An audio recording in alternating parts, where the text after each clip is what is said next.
नमस्कार। स्वागत है आपका न्यूज लॉन्चर पर। मैं हूं अशोक वानखेड़े, लेकर आया हूं आपके लिए खास एक विशेष खबर।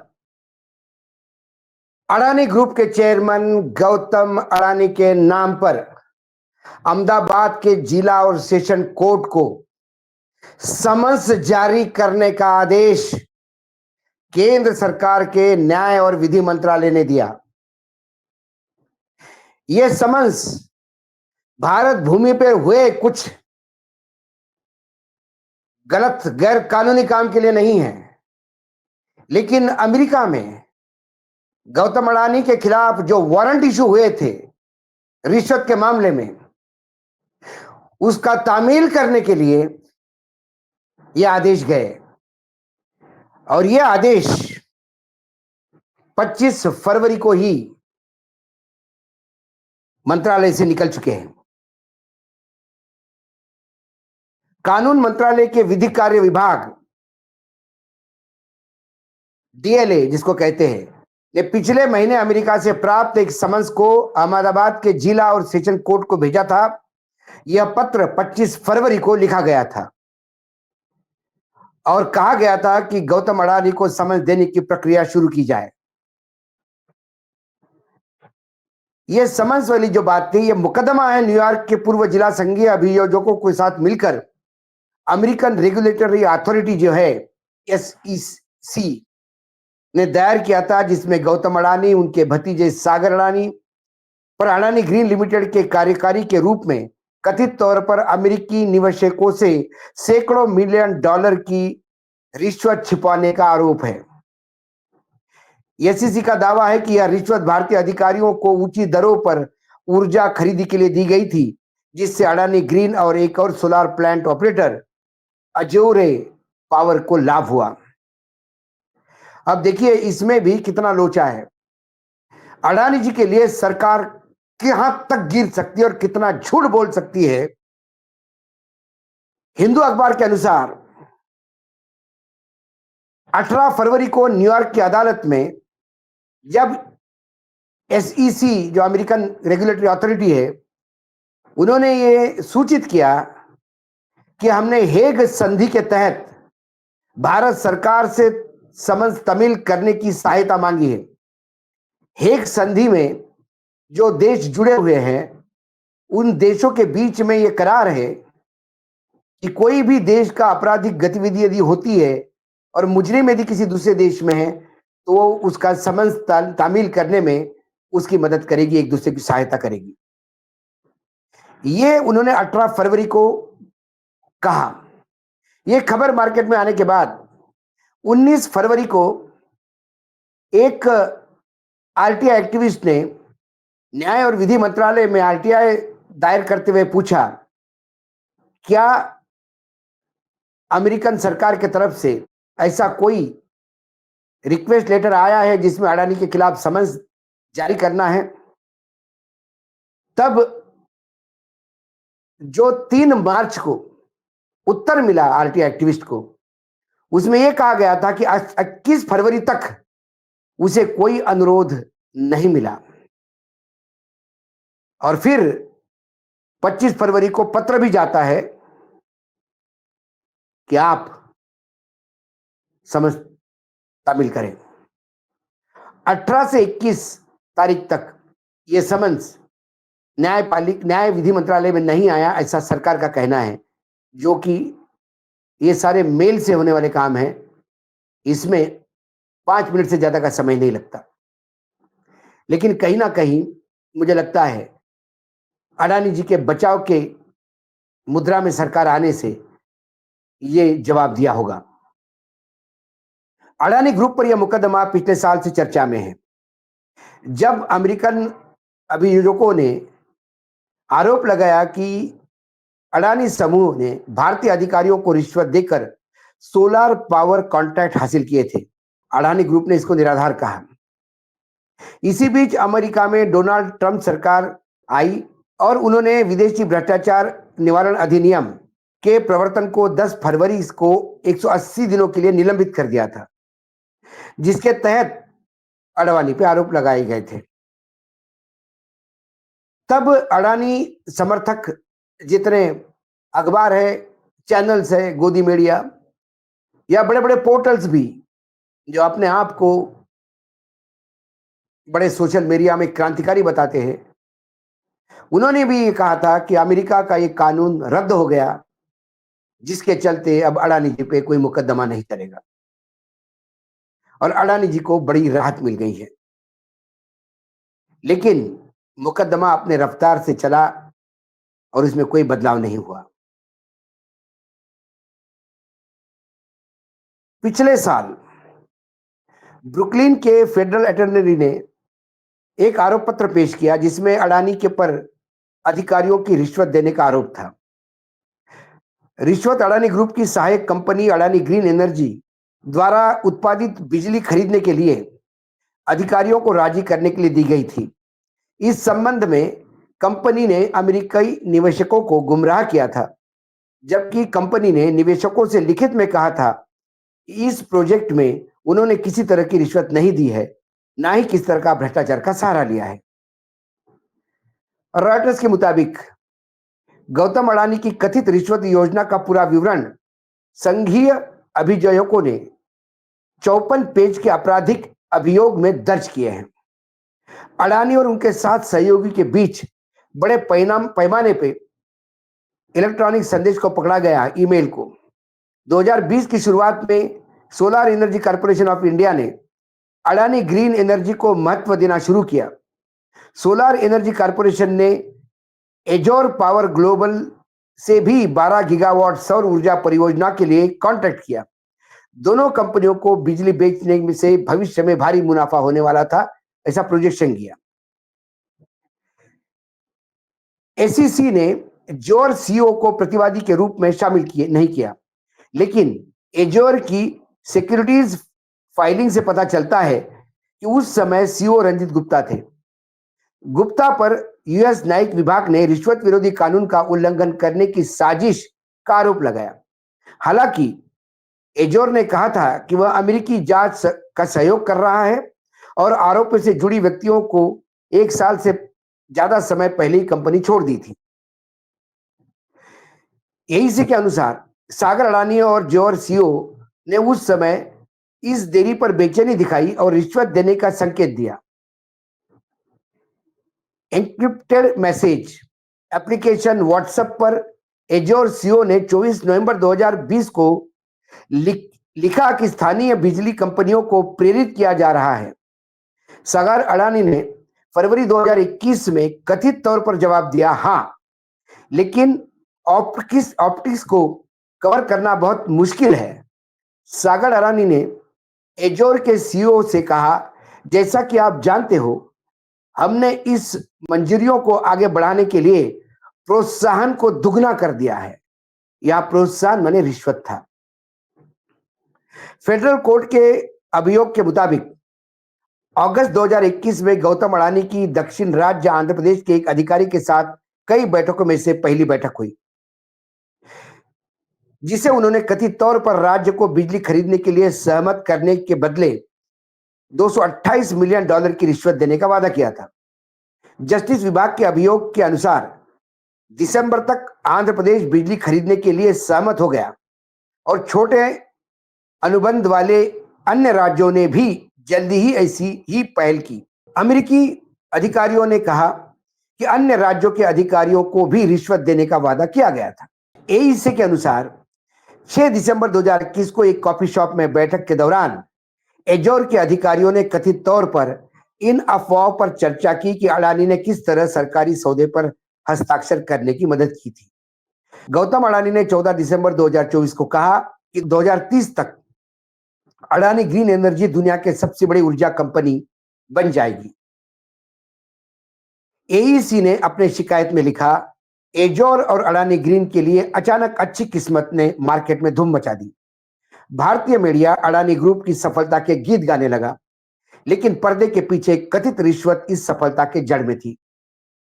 अमेरिकी न्याय विभाग का आरोप है कि एईसी ने 17 मार्च 2022 को एजोर के एक सामान्य पूछताछ पत्र भेजा।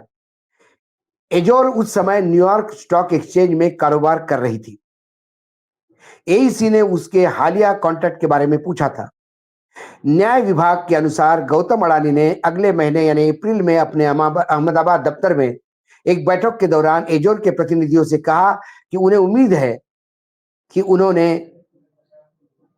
उनके लिए $80 मिलियन से अधिक प्रतिपूर्ति की जाएगी, जिससे अंततः एजोर के अनुबंध को लाभ हुआ। कुछ एजोर प्रतिनिधियों और कंपनियों के एक प्रमुख निवेशक ने अपने कंपनी को संभावित रूप से लाभदायक परियोजना को संभालने की अनुमति देकर अडानी को वापस भुगतान करने का फैसला किया। अभियोजकों ने कहा कि प्रतिनिधि और निवेश कथित तौर पर एजोर के निदेशक मंडल को यह बताने के लिए सहमत हुए कि अडानी ने रिश्वत के पैसे पर का अनुरोध किया था, लेकिन योजना में अपनी भूमिका छिपा ली थी। इस दौरान अडानी कंपनी के अमेरिकी निवेशकों सहित अंतर्राष्ट्रीय बैंकों के माध्यम से अरबों डॉलर का लोन और बॉन्ड जुटा रही थी। 2021 और 2024 के बीच 4 अलग-अलग धन उगाने वाले लेनदेन में कंपनियों ने निवेशकों को दस्तावेज भेजे और उनमें दावा किया गया था कि उन्होंने रिश्वत नहीं दी। अभियोजकों के अनुसार अडानी की कंपनियों ने फिर 5 दिसंबर 2023 को 1.36 बिलियन $1.36 बिलियन का सिंडिकेट लोन समझौता किया और मार्च 2024 में एक बार फिर से निवेशकों को बताया कि उनकी कंपनी रिश्वत देकर काम नहीं करती। 24 अक्टूबर को ब्रुकलिन में संघीय अभियोजकों ने गौतम अडानी, सागर अडानी, गुप्ता और इस योजना में कथित रूप से शामिल 5 अन्य लोगों के खिलाफ एक गुप्त ग्रैंड जूरी अभियोग हासिल किया। 20 नवंबर को अभियोग पर से पर्दा हटा। अडानी समूह की कंपनी के बाजार मूल्य $27 बिलियन में गिरावट आई। अडानी ग्रीन एनर्जी ने $600 मिलियन की निर्धारित बॉन्ड बिक्री को तुरंत रद्द कर दिया। भारत में लगातार विपक्ष इस बात को उठाता रहा। प्रधानमंत्री के अमेरिकी दौरे पे भी यह सवाल उठा था कि क्या प्रधानमंत्री जी ने डोनाल्ड ट्रंप को अडानी के बारे में कोई बात की। हालांकि प्रधानमंत्री जी ने दाएं बाएं घूमते हुए वसुधैव कुटुंबकम और पूरा पृथ्वी मेरा देश, पूरा देश मेरा, सब लोग मेरे हैं करके इस सवाल को आड़ा तिरछा जवाब देकर, गोलमोल जवाब देकर काम खत्म कर दिया। अडानी के इस कथित भ्रष्टाचार के मामले को लेकर, क्योंकि अमेरिका में ये जो कानून है वो इतना स्ट्रिक्ट है, इस कानून के तहत अमेरिकी कंपनी भी किसी को रिश्वत देती है तो उसे जुर्माना देना पड़ता है। अडानी का समन्स आने के बाद इसी बीच अमेरिका की 3 बड़ी कंपनियों को 300% की पेनल्टी देकर अपनी जान बचानी पड़ी जब उन्होंने भारत में HAL, रेलवेज और इंडियन ऑयल जैसे कंपनियों में रिश्वत देके कॉन्ट्रैक्ट हासिल किए। ट्रंप ने आकर इस कानून को शिथिल तक देने का प्रयास किया, वो भी इसलिए कि अमेरिकन कंपनीज यदि भारत जैसे देश में काम करती है तो सिवाय भ्रष्टाचार या रिश्वत देने से ही काम होता है। ये बात कहीं ना कहीं डोनाल्ड ट्रंप को समझाई गई। यदि अमेरिकन कंपनियों को भारत में काम करना है तो उनको रिश्वत देने की मुभा देनी होगी। लेकिन अडानी जी का मामला इस मामले से अलग है। अडानी जी ने भारत में ही रिश्वत दी, लेकिन ये रिश्वत दी पावर परचेज एग्रीमेंट करने के लिए, जो एग्रीमेंट ये बताते हैं कि ग्रीन एनर्जी आने वाले समय में उनके पास बहुत ज्यादा धंधा है और ये कंपनी बहुत ज्यादा मुनाफा कमाएगी, इसके लिए अमेरिकन निवेशक उसमें पैसा लगाए। तो अमेरिकन निवेशकों को लुभाने के लिए फ्रॉडुलेंटली फ्रॉड करके एक प्रोजेक्शन किया गया, यह आरोप लगता है। इसलिए ये जो शिथिलता उन्होंने कानून में लाई उससे अडानी जी को कोई मदद मिलने वाली नहीं थी, क्योंकि अडानी जी को मदद करने का मतलब है अमेरिकन सरकार अपने निवेशकों के साथ धोखा करे। अमेरिकन निवेशक खुश होंगे जब भारत में रिश्वत देके अमेरिकन कंपनियां काम करेगी, लेकिन अमेरिकन निवेशक इस कंपनी को कभी माफ नहीं करेंगे जिन्होंने रिश्वत देके ऑर्डर लिए हो कागज पे और अपने कंपनी का एक सुनहरा भविष्य लोगों को दिखाकर उनसे उगाही की हो। कुल मिलाकर अडानी जी के खिलाफ वारंट निकलते से ही कई अंतर्राष्ट्रीय एजेंसियों ने हाथ खींच लिए। आज अडानी जी वाकई पैसे के लिए तरस रहे हैं। टोटल एनर्जी जो यूरोप की कंपनी है, उसने भी ग्रीन एनर्जी से अपना हाथ खींच लिया जैसे ही उसको पता पड़ा कि यहां तो बहुत गड़बड़ झोला है। कुल मिलाकर अडानी जी बार बार इस बात को मीडिया में ये प्रोजेक्ट करके कि उनकी बहुत बड़ी कंपनी है, वो देश के लिए काम कर रहे हैं, अडानी माने ही भारत देश का विकास है, ये सारी चीजें एक जगह पर। लेकिन फ्रॉड करके यदि कम काम करोगे तो फिर कानून की नजर में सब साथ होंगे। आज एक नई खबर मार्केट में है कि 38,000 करोड़ का एक रीडेवलपमेंट का प्रोजेक्ट जो मुंबई में सबसे बड़ा प्रोजेक्ट माना जाता है धारावी के बाद, वो भी अडानी सेठ को मिला एल&टी के कंपटीशन में। लेकिन धारावी प्रोजेक्ट पे तलवार टंग रही है क्योंकि सर्वोच्च न्यायालय ने धारावी प्रोजेक्ट में पहले और दूसरे टेंडर में बदलाव क्यों किए और प्राइस में इतना गैप क्यों है, इन दो बिंदुओं पे नोटिस इशू चुकी है। सबसे बड़ा रीडेवलपमेंट प्रोजेक्ट धारावी, सर्वोच्च न्यायालय ने सवाल उठाए और दूसरा प्रोजेक्ट अब महाराष्ट्र सरकार की कृपा से कहो या इनकी अपनी कंपटीशन से कहो, अडानी सेठ को मिला। लेकिन पैसा कहां है? अडानी सेठ power finance corporation of India की तरफ से 10,000 करोड़ रुपए का कर्जा मांग रहे हैं क्योंकि बाहर विदेशी जो फाइनेंशियल झरने थे वो अमेरिकन वारंट के बाद उन्होंने मुंह मोड़ लिया। अब अडानी जी के लिए बचता है तो भारत सरकार, भारतीय बैंक। अडानी जी भले ही कहे कि उन्होंने भारत सरकार से कभी पैसा नहीं लिया, लेकिन भारतीय बैंक, सरकारी बैंक भी तो सरकार के ही है और पावर फाइनेंस कॉर्पोरेशन भी सरकार का ही है। कुल मिलाकर ये कहना कि अमेरिका में सब ठीक हो गया, 5-6 वहां के सांसदों ने जो डोनाल्ड ट्रंप के ही लोग हैं, उन्होंने पत्र लिखकर कहा कि भाई दो देशों के बीच में और हमारे व्यापार में प्रॉब्लम आ सकती है, इसलिए अडानी जी के केस विड्रॉ की जाए। ना वहां की एजेंसियों ने उनका सुना, ना जो कानून में शिथिलता लाई उसका कोई इंपैक्ट हुआ। और हेग्स एग्रीमेंट के तहत, अनुबंध के तहत अमेरिकन सरकार ने ये वारंट भारत सरकार के न्याय डिपार्टमेंट को भेजा और उन्होंने गुजरात के अहमदाबाद जिले के जिला न्यायालय को कहा कि समन्स बजाया जाए। अब देखना यह है कि समन्स बजने के बाद, समन्स मिलने के बाद गौतम भाई अडानी क्या करते? क्या अमेरिका जाते? क्या अमेरिकन सरकार उनको वहां बुलाती या ये मुकदमा यहां चलाने का प्रयास करते? लेकिन ये खबर अडानी ग्रुप के लिए ठीक नहीं। ये खबर एक गोदी मीडिया चलाएगा नहीं, ये खबर कई पोर्टल्स नहीं चलाएंगे क्योंकि कई जगह अनुबंध हो चुके हैं, थैले खोल चुके हैं। जो अभी बिक नहीं रहे वो बाकायदा बोल रहे हैं क्योंकि कुछ तो लोग ऐसे हैं पत्रकारिता में जिनकी कीमत नहीं होती, और जिनकी कीमत नहीं होती तो वो तो बोलेंगे ही, क्योंकि यहां हमारी जवाबदेही हमारे दर्शकों से है, इस देश की जनता से है। इसलिए सरकार भला ही कहे कि उनके पास अभी कोई समन्स के बारे में जानकारी नहीं 23 तारीख तक, लेकिन 25 तारीख तक पत्र तो गया गुजरात, और 25 तारीख का पत्र गुजरात जिला न्यायालय पे जाने के बाद समन्स कब तालीम होता है, अभी इंतजार इसका रहेगा। जैसी नई खबरें आती है, डेवलपमेंट आता है, बाकायदा आपसे रूबरू होंगे, खबर लाएंगे। लेकिन हाँ, अडानी जी का मीटर डाउन हो गया इतना पक्का।